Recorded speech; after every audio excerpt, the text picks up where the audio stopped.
I'm Brigham Larson with Brigham Larson Pianos. This is a 1920 Zeck piano that we're going to be doing a full restoration on the guts and on the player. So this is 1920 is kind of the I would say sort of the beginning of the heyday of players, of player systems.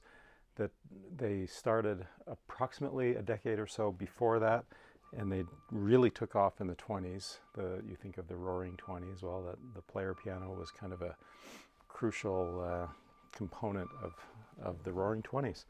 Music and dance and the player piano. So that's this piano. We're gonna do a full restoration. Right now, the restoration is just on the guts. We don't have anything slated for the exterior, the cabinetry. I don't know, maybe when she sees how good it's going to turn out, maybe she'll change her mind and say, yeah, we've got to have the cabinetry refinished as well.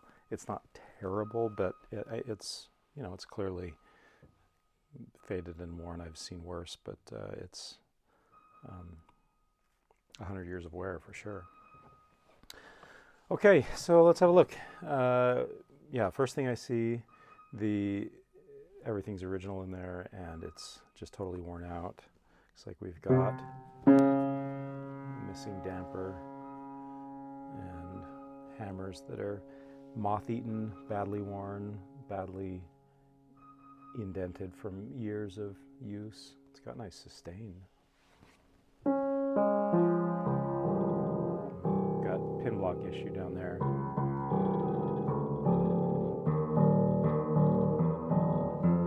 And then also really bad string issues. Just tubby tone.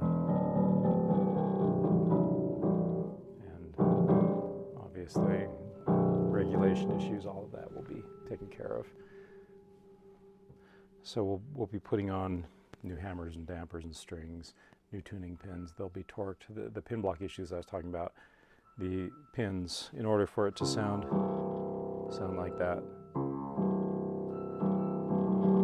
for the C sharp to sound like it's a C, that's got to be a loose pin there. So if one pin is loose, most likely there's a lot of loose pins. So they're all going to be torqued to that 100 to 120 pound torque that makes for nice, solid, long-term, stable pins. And all of this tubing, that's all original.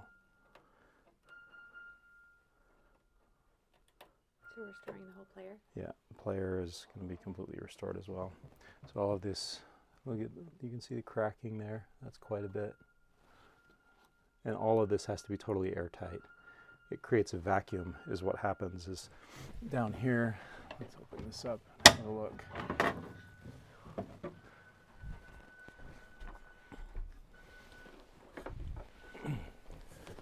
When these pedals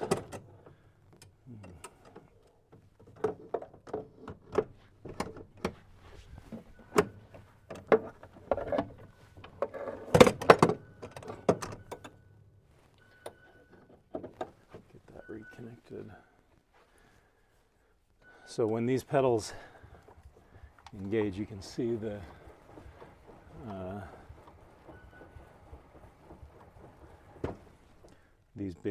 these big bellows, kind of like what you blow on a fire, except on a fire what you're doing is you're blowing air out, and what you're doing here is you're sucking air in.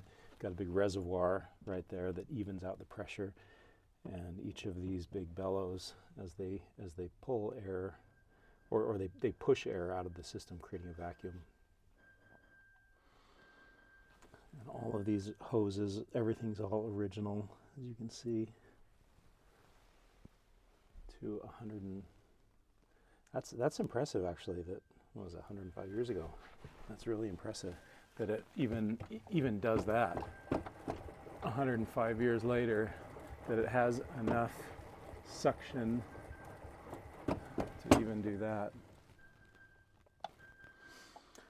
So all of this cloth is going to be replaced, and we'll also obviously repair that.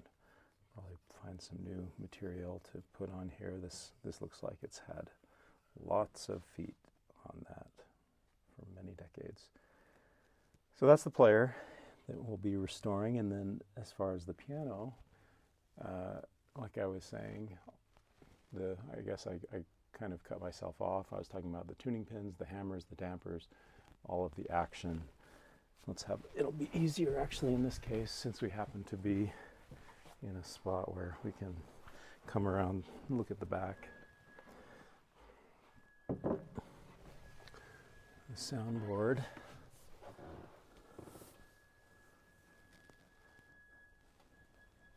Soundboard looks like it has some minor cracking, some cracking down here. So we'll repair those issues.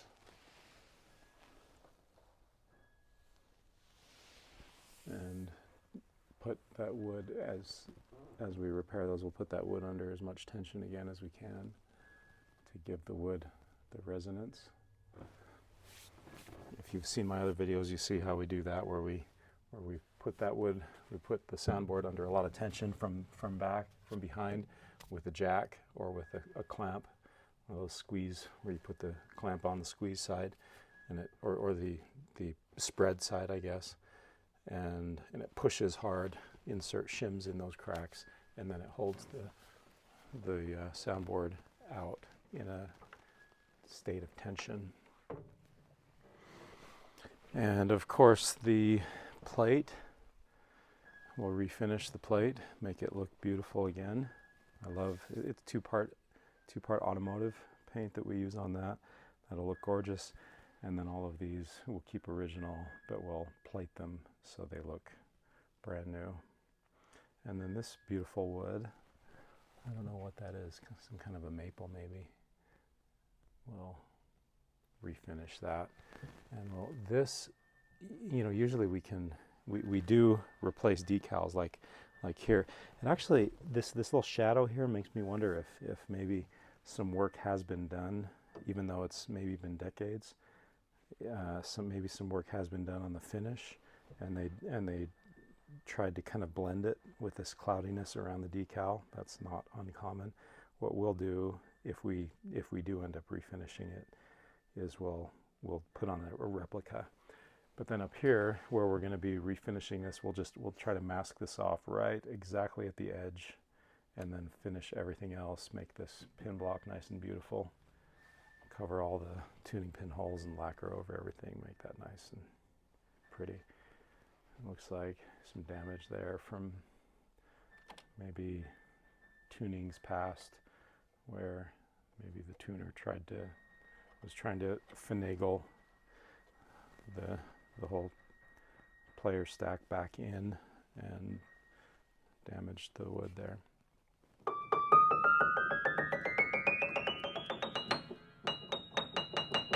Tuning pin issues there, probably there as well. And I don't know if you can hear that little zip when I release the key. The damper, that tells me the damper's probably got some crust as it returns to the string. It's kind of zinging it.